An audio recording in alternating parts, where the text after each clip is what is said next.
তৃতীয় লিঙ্গের বাসিন্দাদের একাংশ 2026 সালের প্রস্তাবিত ট্রান্সজেন্ডার আইন প্রত্যাখ্যান করে সরব হয়েছেন।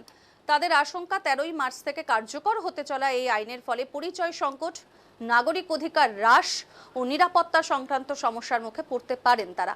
কর্মসংস্থানের ক্ষেত্রে নতুন বাধা তৈরি হতে পারে বলে দাবি করছেন প্রতিনিধিরা। আর এই প্রেক্ষিতে আইন প্রত্যাহারের দাবিতে গণস্বাক্ষর সংগ্রহ কর্মসূচি শুরু করেছেন তারা। বিষয়টি তুলে ধরতে এক সাংবাদিক সম্মেলনের আয়োজন করা হয়েছে, যেখানে সমাজের সর্বস্তরের মানুষের কাছে সমর্থনের আহ্বান জানানো হয়েছে। বক্তারা জানিয়েছেন, তৃতীয় লিঙ্গের মানুষদের সম্মান ও মর্যাদার সঙ্গে বাঁচার অধিকার নিশ্চিত করা জরুরি।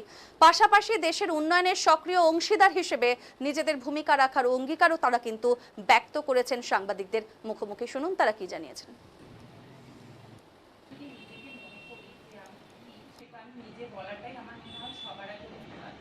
তো সেখানে সবচেয়ে বড় ব্যাপার যেটা এই বিলে বলা হয়েছে সেটা হচ্ছে কোনো একজন থার্ড পার্সন, সেটা মেডিকেল বোর্ড হোক বা ডিন হোক বা যেই হোক, সে আমার আইডেন্টিটিটা ঘোষণা করবে।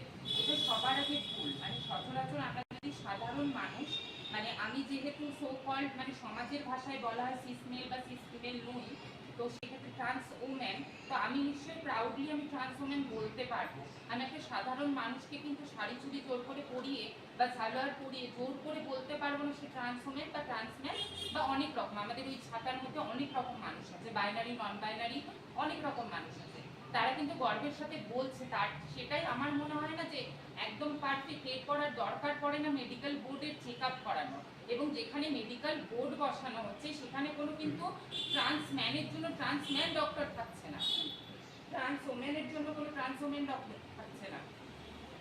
আমাদের কমফোর্টেবল জোনটা বুঝতে হবে। আমি একটা নর্মাল কোনো মেডিকেল বোর্ডে নর্মাল কোনো পুরুষ বা মহিলার কাছে আমি কি করে উল্লঙ্ঘ করি বা কি করে আমি প্রমাণ দিতে পারি। আর সবচেয়ে বড় ব্যাপার, সবার পক্ষে সার্জারি করাটা সম্ভব হয়ে ওঠে না। সেক্ষেত্রে সরকারের এটাও দেখা উচিত যে হরমোনাল মানে এইচআরটি ট্রিটমেন্ট আমরা যেসব বলি তাতে প্রচুর পরিমাণ খরচা এবং সার্জারির ক্ষেত্রে প্রচুর পরিমাণ খরচা, সেগুলো ফ্রি করে এই বিলটা পাস করানো উচিত ছিল। কারণ অনেকেই আছে যারা মন থেকে ট্রান্সজেন্ডার, তারা কিন্তু পয়সার জন্য আজকে সার্জারি করতে পারছে না, বা বিভিন্ন শারীরিক প্রবলেম থাকে। অনেক মানুষের বিভিন্ন শারীরিক প্রবলেম থাকে, সুগার থাকে, অনেক কিছু থাকে, যার জন্য কিন্তু সার্জারি হয় না। তাহলে কি সরকারি ঘোষণা করে দেবে যে আমরা কি? আর সবার আগে আমার যেটা প্রশ্ন, আমরা কোথাও গিয়ে ভুলে যাচ্ছি যে আমরা বোধহয় শাস্ত্রটাকে ভুলে যাচ্ছি। আমাদেরকে একটা মাথায় রাখতে হবে, বিজ্ঞান কিন্তু শাস্ত্রের উপরই চলে।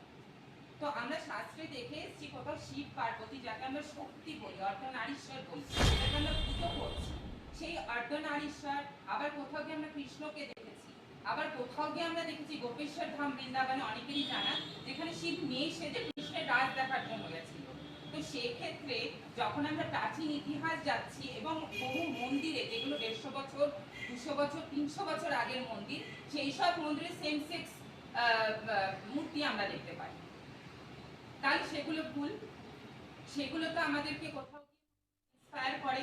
এগুলো সব কিছুকে মুছে দিয়ে, যেখানে নালসাবাটির মানে কত সালে 2014 সালে যেখানে আমাদের বলে দিয়েছে যে সেলফ, আমি মুখে বলছি যে আমি ট্রান্স ওম্যান, এটাই এনাফ, সেখানে